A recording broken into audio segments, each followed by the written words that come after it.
Welcome to the Social Smarties Scoop, your weekly roundup of all the social media marketing news and updates you need to know for the week ending the 9th of March 2025.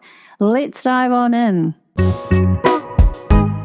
First up this week, Instagram has shared a few more details of its hotly anticipated video editing app called Edits. Instagram has shared another sneak peek at some of the cool features we can expect from this new app, which is pretty much a rip-off of TikTok. Sorry, I should say it is a TikTok competitor.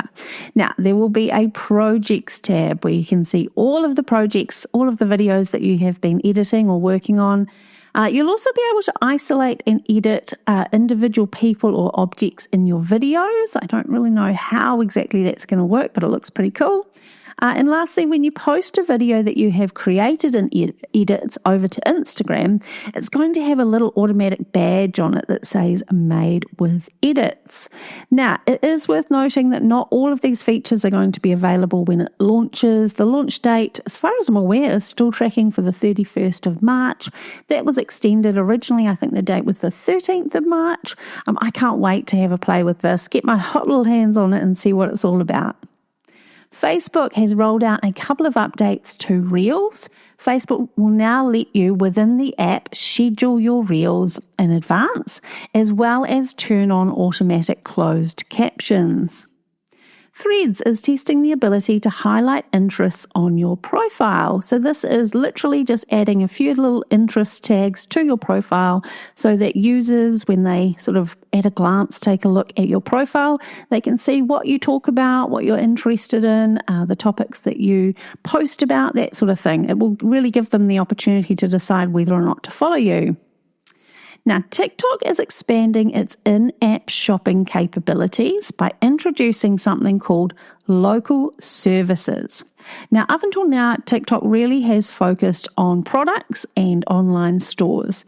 So here in New Zealand, we don't actually have access to the TikTok shop, so I don't know a lot about the TikTok shop. But what I do know about is creating paid campaigns in TikTok where you can link through your products.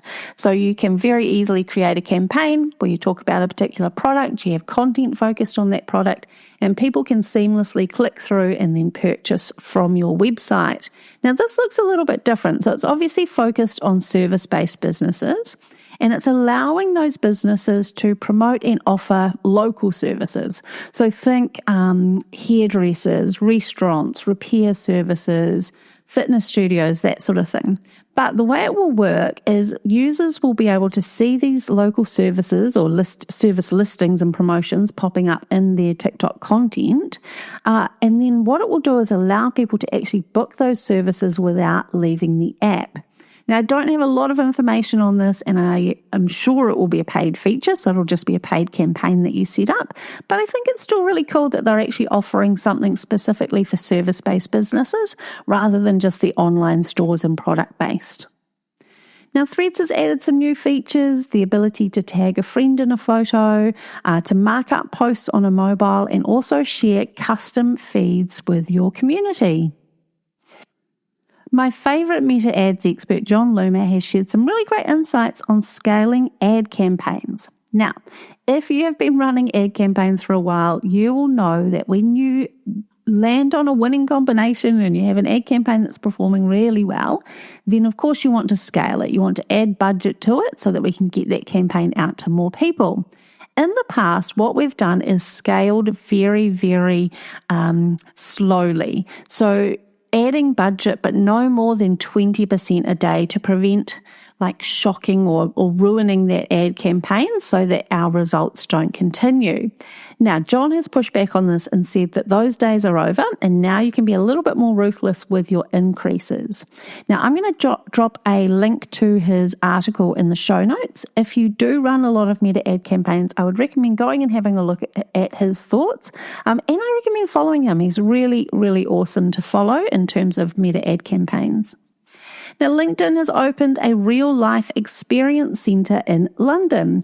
According to LinkedIn, it's an innovative space that will bring together customers, social impact organisations and industry experts across hiring, B2B sales and marketing. Now, to me, I've had a look at the photos and it really just looks like a fancy shared office space or event space. I'll pop a link to the article in the show notes so you can go and check out those photos yourself.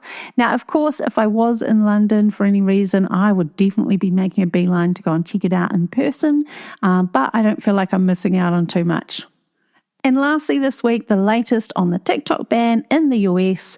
With that extended deadline looming, which was the 5th of April, there is still no confirmed buyer for TikTok's US operations, and negotiations appear to have stalled.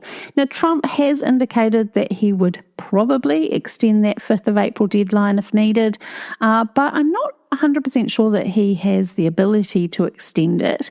The thing that I find really weird is that TikTok is officially banned currently in the US, although that ban is not being enforced. So it's all just such a weird situation, which of course I keep watching and reporting back to you. There we have it. That is your social media marketing news for the week ending the 9th of March 2025. If you have any questions, please come and find me on social media or find me all over at socialsmarty.co. And if you do have a minute, I would love you to leave me a rating or a review. It really helps me to get more people to listen to this podcast that I record every week. Until next week, stay social.